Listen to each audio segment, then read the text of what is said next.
শ্রোতা বন্ধুরা, আপনাদের মাঝে চলে এলাম আমি প্রিয়া।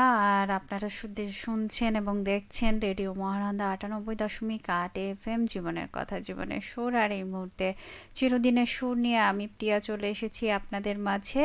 আর সেই সাথে আজকে যে বিষয়টি, সেই বিষয়টি হচ্ছে যে 18টি রোজা হলো। তো এই 18 রোজার মধ্যে আপনি ইফতারে কোন খাবারটি তৈরি করেছেন, বা সেই খাবার তৈরি করতে আপনার কোনো মজার অভিজ্ঞতা থাকলে সেটাও আমাদের জানাতে পারেন। আর সেই সাথে কি কি খাবার তৈরি করছেন, বা এই 18 দিনের হয়তো বা একদিনই সময় পেয়েছেন খাবার রান্না করার। তবে এই মুহূর্তে আমি বলতে চাই বন্ধুদেরকে যে, বন্ধুরা, আমাকে শোনা যাচ্ছে কি না অবশ্যই একটু আমাকে জানাবেন। আর সেই সাথে সাথে থাকুন। কমেন্টস করার আগে অবশ্যই লাইক দিয়ে কমেন্টস শেয়ার করে আপনি আপনার কমেন্টসগুলো করবেন। আর তাহলে কিন্তু আপনার বন্ধুরাও আমার সঙ্গে যুক্ত হয়ে যাবে, আর আপনিও বন্ধুদের সাথে যুক্ত হয়ে যাবেন। সবাই মিলে একত্রে আড্ডা দিলে অনেক মজা হবে, ঠিক আছে? তো অবশ্যই এই কাজটি করবেন। আর সেই সাথে অবশ্যই দেখে নিব কোন কোন বন্ধু আছেন। তবে তার আগে একটু কাজ আছে, সেই কাজটা একটু করে নিই। তো করতে বেশি সময় লাগবে না বন্ধুরা। তবে বন্ধুরা, আপনারা তো জানেন যে সুস্থ ও প্রাণবন্ত যদি থাকতে চান, তাহলে প্রথমেই আম, ইফতারিটা খুলুন।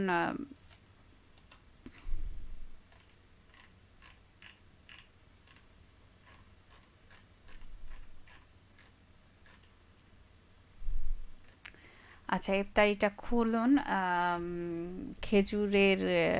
খেজুর দিয়ে বা ঘরের তৈরি খাবার দিয়ে বা শরবত দিয়ে। বিশেষ করে লেবুর শরবত, বেলের শরবত, তারপরে লেবু ইসুর গুলের ভুসি দিয়ে যে শরবতটা বানানো হয় সেটা খেতে পারেন।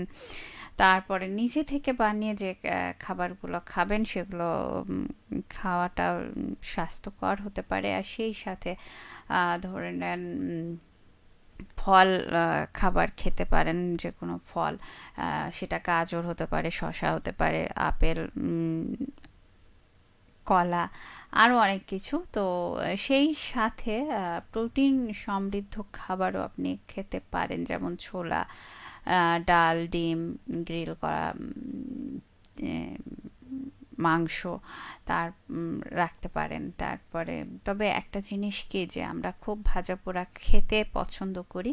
তো এই ভাজা পোড়া কমিয়ে যদি সিদ্ধ বা কম তেলের রান্না করা খাবার আপনি খান, তাহলে আপনার মানে স্বাস্থ্যটা ভালো থাকবে। যেমন চপ, পেঁয়াজি, এগুলো বাদ দিতে পারেন। স্যুপটা খেতে পারেন, এটা স্বাস্থ্যকর। তারপরে শসা, টমেটো বা বিভিন্ন ফলের একটা সালাদ তৈরি করে খেতে পারেন, সেটাতে পানি শূন্যতা দূর হবে। তারপরে ধরে নেন শুরুতে রাখলেন খেজুর পানি, যা দ্রুত শক্তি এবং খনিজ সরবরাহ করে। আর পানীয়তে লেবুর শরবত বা ডাবের পানি রাখতে পারেন। আবার তৈরি করতে পারেন ঘরেই বিভিন্ন ফলের রস। তারপরে আরও একটি পুষ্টিকর খাবার আছে, সেটি হচ্ছে দই চিড়া কলা। কখনো কি বানিয়েছেন? অবশ্যই জানতে ইচ্ছা হয় যে দই চিড়া কলা একসঙ্গে করে এই 18 দিনের মধ্যে কয়জন খেয়েছেন? অবশ্যই জানাতে পারেন। আমি কিন্তু 2 দিন খেয়েছি। আর সেই সাথে ভাজা পোড়াও অনেকে তৈরি করে থাকেন বাসায়, মাঝে মাঝে খাওয়ার জন্য চপ, পেঁয়াজি, বেগুনি, এগুলো। তো অবশ্যই সেটাও আমাকে জানাতে পারেন যে হ্যাঁ, এই জিনিসটা রান্না করেছি। তারপরে হালিম, তারপরে খিচুড়ি, তারপরে আম, সেই এই খাবারগুলোর পাশাপাশি আপনি রাখতে পারেন তরমুজ, পেয়ারা, আপেল, নাশপাতি বা আঙুর, এগুলো খেতে পারেন আপনি। তো অতিরিক্ত তেল চর্বি খাবারগুলো, লবণ খাবারগুলো একটু এড়িয়ে চলতে হবে। মিষ্টি জাতীয় খাবারগুলো এড়িয়ে চলবেন, তাহলে আপনি খুব ভালো থাকবেন এবং আপনার যে ইয়াটা কি বলে রে, স্বাস্থ্যটা ভালো থাকবে। তো আম, আমার যেটা হয়েছে সেটা হচ্ছে যে আমি 2 দিন আপনাদেরকে মানে বাসায় খাবার তৈরি করেছি, যেমন দই চিড়া একদিন, আর একদিন ছোলা করেছিলাম। আর সেই সাথে বাসায় থাকলে শরবত করা হয়, বেলের শরবতটা বেশি করা হচ্ছে এখন। আর আছেন মোহাম্মদ হোসেন আলী, বলেছেন আসসালামু আলাইকুম, কেমন আছেন আপু? যুক্ত হয়েছি সোনা মসজিদ সোনাপুর থেকে, নামাজের পরে এলাম, বুঝতে পেরেছি। আলহামদুলিল্লাহ ভালো আছি, ধন্যবাদ বন্ধু জানিয়ে দেওয়ার, মানে আমি জিজ্ঞাসা করার আগেই আপনি জানিয়ে দিয়েছেন, খুব ভালো লাগলো। আর সেই সাথে আজকের বিষয় কি? আজকের বিষয় হচ্ছে এই 18টা রমজান গেল, এই রমজানে আপনি আপনার পরিবারের সাথে কোন ইফতারের খাবারটা তৈরি করেছেন, বা কোন খাবারটা আপনার কাছে তৈরি করতে গিয়ে বা হ্যাঁ, মানে আমরা অনেক সময় আছি না যে সবাই মিলে ইফতারির আইটেমগুলো আয়োজন করে থাকি, তো সেই বিষয়টা যে আপনি কোন বিষয়টা, মানে কোন খাবারটা তৈরি করেছেন এই যে চলে গেল 18টা দিন, ইফতারির কোন খাবারটা তৈরি করেছেন অবশ্যই জানান। আমি কিন্তু দই কলা আর মানে চিড়া দিয়ে খাবারটা বানিয়েছিলাম। তো বাসায় ওটাতে চিনি দিইনি, চিনি ছাড়াই খেতে মিষ্টি হয়েছিল। মানে এতটাই মিষ্টি হয়ে গেছিল যে মনে হচ্ছিল যে চিনি দেওয়া আছে। তো মানে আমি অবাক হয়ে গেছিলাম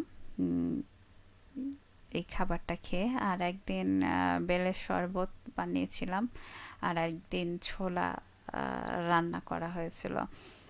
তো খুব ভালো মানে হয়েছিল। আর সেই সাথে ভাজা পোড়া এখন তেমন আমি খাচ্ছি না, আর আমার ফ্যামিলিতে যারা আছে তাদেরকেও খেতে বারণ করি। আর তারাও খুব কম, কম বললে একদমই ভুল হবে, যে একদমই ভাজা পোড়াটা মানে খাওয়া বন্ধ করে দিয়েছি। তো আপনারাও কি সেটা করেছেন? অবশ্যই জানাতে পারেন কমেন্টসের মাধ্যমে। তো বন্ধুরা, অনেকটা কথা হয়ে গেল, তো আজকের মতো বিদায় নিচ্ছি বন্ধুরা। আর আগামীতে আজকে মনে হয় খুব তাড়াতাড়ি চলে এসেছিলাম আর তাড়াতাড়ি যেতে চাচ্ছি। তো আপনারা সকলে ভালো থাকুন, সুস্থ থাকুন, সুন্দর থাকুন। আর আচ্ছা, মোহাম্মদ হোসেন আলী বলেছেন 18 রোজায় বিভিন্ন আইটেম আচ্ছা, সেটা অবশ্যই জানান যে কি কি আইটেম তৈরি করেছিলেন আপনি, আর আপনার অভিজ্ঞতাগুলো বলতে পারেন। আমি কিন্তু পরবর্তীতে পড়ে নিব, হয়তো বন্ধুদেরকে না বললেও আমি কিন্তু একা একা পড়ে জেনে নেব, ঠিক আছে? তো বন্ধুরা, আজকের মতো বিদায় নিচ্ছি। আপনাদের জন্য বেশ সুন্দর কয়েকটি গান রেখেছি, তো আশা করি আপনারা অডিও লাইভে এই গানগুলো শুনবেন। আর আজকের মতো আমি প্রিয়া বিদায় নিচ্ছি। আপনারা সকলে ভালো থাকুন, সুস্থ থাকুন, সুন্দর থাকুন, নিরাপদে থাকুন, আর নিজের শরীরের প্রতি খেয়াল রাখুন। এবং রাস্তায় যেহেতু চলাচল করছেন, কেনাকাটার জন্য যেতে হচ্ছে, তো সব সময় এদিক ওদিক দেখে তারপরে ভালোভাবে রাস্তা পারাপার হন। গাড়ি ঘোড়া যদি চালান তাহলে গাড়ি ঘোড়া বলতে বিশেষ করে বাইক যারা চালাচ্ছেন তারা সাবধানে চালাবেন, কেননা সামনে ঈদ আছে, আর ঈদের সময় তাড়াহুড়ো করে কখনো কোথাও যাবেন না। আর বেশি দ্রুতগামী করে চালাবেন না, হাতে সময় রেখে ধীরে সুস্থে যে কোনো জায়গায় আপনার গন্তব্যে যাওয়ার চেষ্টা করুন। তো পরি সকলের জন্য আমি বলবো যে সকলেই ভালো থাকুন। আপনারা যদি ভালো থাকেন তো আমাদেরও ভালো লাগে যে আপনারা ভালো আছেন, এবং সুন্দরভাবে একটা ঈদ কাটানোটা খুব জরুরি, কেননা এখনও জরুরি। রমজান মাসটাও খুব ভালো একটা মাস। এই মাসে আমরা নিজেদের খারাপ যে বদভ্যাসগুলো সেগুলোকে দূর করে আমরা যেন আগামীতে সেই বদভ্যাসগুলো দূরে করতে পারি, একদমই আমাদের জীবন থেকে শেষ করে দিতে পারি, সে প্রত্যাশাই রাখি। আর সেই সাথে বলবো যে অভ্যাস কিন্তু মানুষের দাস নয়, না, মানুষ অভ্যাসের দাস নয়, তাই যে কোনো অভ্যাস আপনি পরিবর্তন করতে পারবেন। তো সেই প্রত্যাশা রেখে আজকের মতো বিদায় নিচ্ছি। সকলে ভালো থাকুন। শুভরাত্রি অগ্রিম।